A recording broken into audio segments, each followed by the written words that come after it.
We have discussed many times in the previous classes about the nature of prehistoric archaeology, about the accurate drawing of lithic tools and systematic description of each drawn specimens. Now let us see what is bone tool. Bone tools, as the name suggests, the artifact made on bone and similar materials such as horn, antler and ivory were seldom used for tool making purposes. They are the characteristic tool of the upper Paleolithic cultural phase. There are various types of bone tools. They are bone points, bone needles, dart thrower and baton de commandment. Let's see. It is an example of harpoon. It is a multiple bob harpoon. These are the bobs and this is the main stem. It is the working tip and it is the butt end and it is the knob. It is also known as multiple bob harpoon with knob. It is a bone point. It has a pointed tip and it has different types of bases. Like this, in this case, the base is somewhat rounded. In this case, the base is straight. This is the bone needle. Even though it is a needle without eye, in some cases, this needle has got an eye. This is the dart thrower. It resembles the shape of hippopotamus. They have decorated this dart thrower. This is the baton de commandment. It is made on antlers. It has many engraving works and a hole also. Now let's come to the procedures for drawing the given bone tools. Here in this module, you should draw the given bone tools described above. It is more easier than the drawing of the lithic tools. Now let us note down the following points for drawing the supplied bone artifacts accurately. Number 1. Orientation of the given specimen. Number 2. Nature of presentation. And number 3. Required instruments and materials. And number 4. Technique of drawing. Now let's come to the orientation of the given specimen. If a set of 6 harpoon is supplied for drawing, each student first arrange it according to their technological development. Say it starts with the simple harpoon, then to single, double, multiple, etc. Each tool should be drawn, showing its dorsal view and cross-section only. These procedures should be followed for drawing each bone tool. That is, no profile view and ventral view should be drawn. For drawing the set of harpoons, all the artifacts belonging to this set should be placed facing its working tip upwards. Next come to the nature of presentation. Like other lithic tools, all the bone tools should be illustrated by two-dimensional images. The boundary of the specimens are drawn by using thick lines. All the bone tools are produced by grinding, piercing, grooving and engraving techniques. They are represented by shading the boundary lines. The cross-section illustration is similar to other drawing of lithic tools. The third point is required instruments and materials. The required instruments and needed materials remain the same as in the previous practical classes except the supplied tool. The fourth point is the technique of drawing. The technique of drawing also remains the same as in the previous classes. It is a simple harpoon. It does not possess any form of bob. It should be drawn first. Next, you should have to select single bob harpoon. It is the main stem or body. It is the working tip. It is the single bob.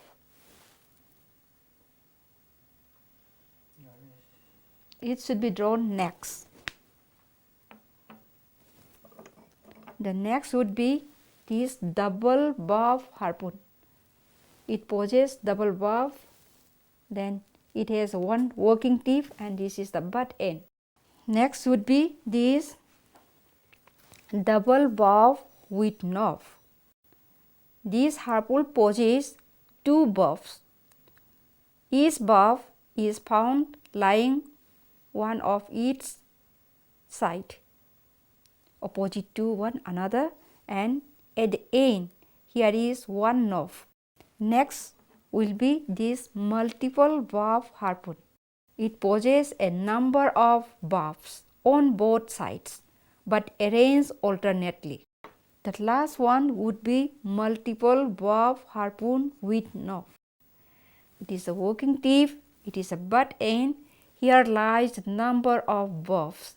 It also arranged alternately, and lastly here is a knob.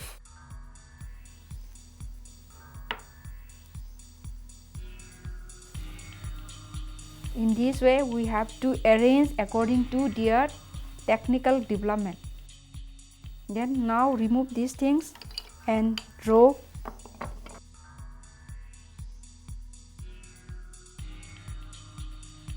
Then let us first draw this one. Like other tools, whatever drawn earlier, it should be drawn facing its working tip upward.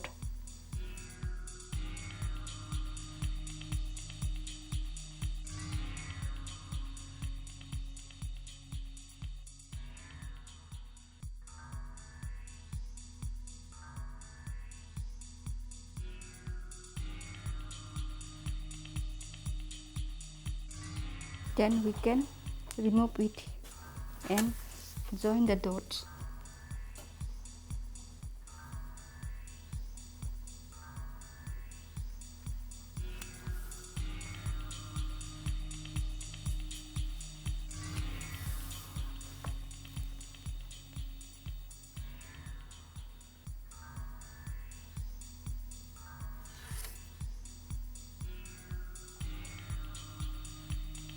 Harpoon number 2, single valve harpoon. Dear students, now let us draw this batten the commandment abound tool. Before drawing this tool, we should first measure this by using a long scale and two set squares by placing in this way.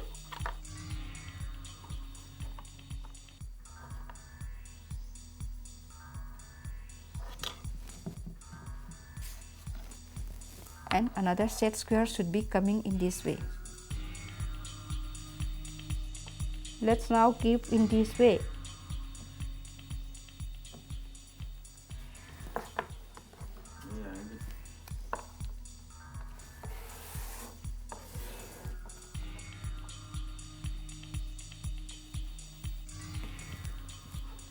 Then let us start measurement and drawing by using the set square.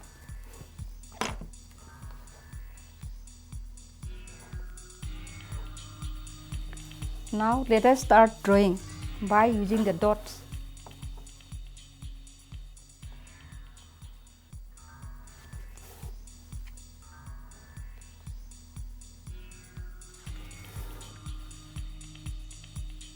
While drawing show, we should take the important landmarks here. It is the end point of the engraving, so we should take the measurement from here. Here it started, so we should mark it. And another one also here, we should mark it this point while drawing. Here also another end point, and here is also another end point, and these considered to be the starting point.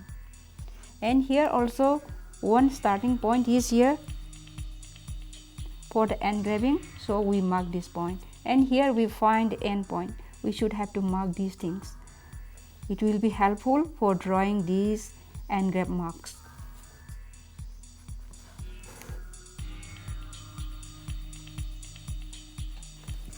Then let us start measurement of this hole by using this slide caliper.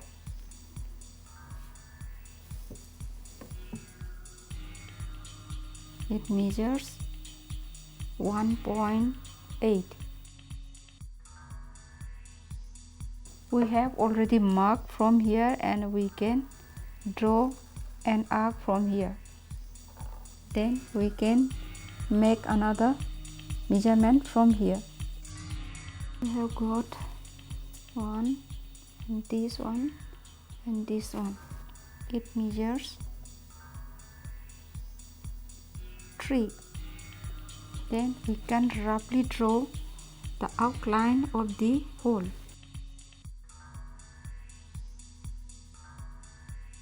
The measurement of the starting point of the engraving work. It measures 0.8. The end point is 0.2. Then we can join these two lines by thick line. It is another end point. It's also measured 2. Another point is end point is also measures 2. Next point is also 0.2. Then we can measure another starting point from this again. From here up to here. It measures 3.2. Then let's now join these points. It starts from here and goes up to this and ends up to this. Now we have completed the outline drawing of this tool and some part of the engraving works. Then now measure the length, breadth and thickness of this tool. And lastly, let's come to the measurement of this cross section. Let us measure the maximum length by using a long scale and 2 set squares. Next, let us measure the maximum thickness. It measures 2.4. After measuring its maximum length, maximum breadth along its half length and maximum thickness along its half length, and we should measure probable cross section. Then we can remove it easily.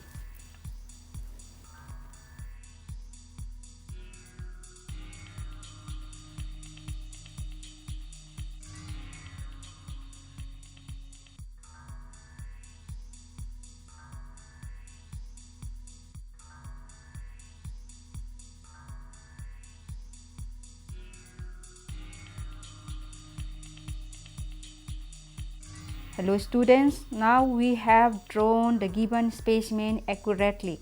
Now let's pass to the systematic description of the given specimen. First of all, we have to note down the museum number or accession number here. It means where it is housed and its number. Then let's come to the raw material. Actually, it is a bone tool, but it is a replica made of wood.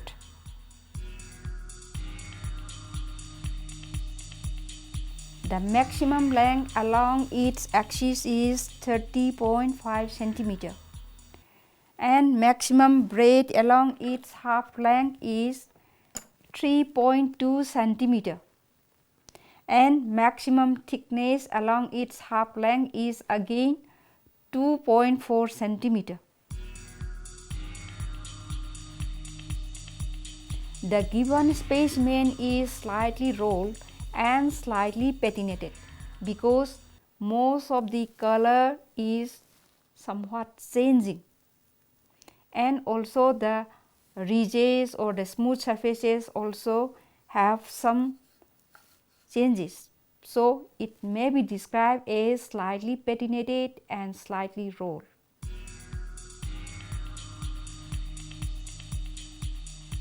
The given specimen is a bone tool. It is made of long shaft and consists of a handle and also a hole towards its anterior side, and the dorsal surface possesses a number of engravings, particularly animal motifs. The dorsal surface also possesses similar engraving works. It has a hole here. From the shape, size and nature of the surfaces present on the supplied specimen, the given specimen might have been produced by grinding, polishing, grooving, boring and engraving. From the shape, size and nature of the workmanship, the given specimen may be classified as baton de commandement. The next point is probable cultural period and chronology.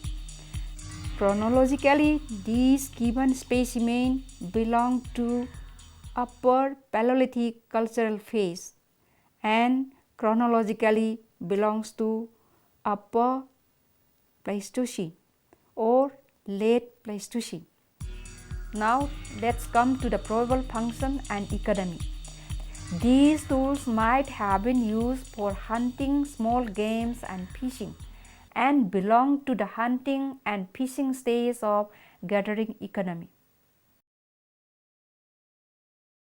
In this module, we have discussed the different types of bone tools, particularly on harpoons, needles, points, dart thrower and baton de commandments. We have drawn all the supplied bone tools and understood the difference in drawing various types of lithic tools and bone tools.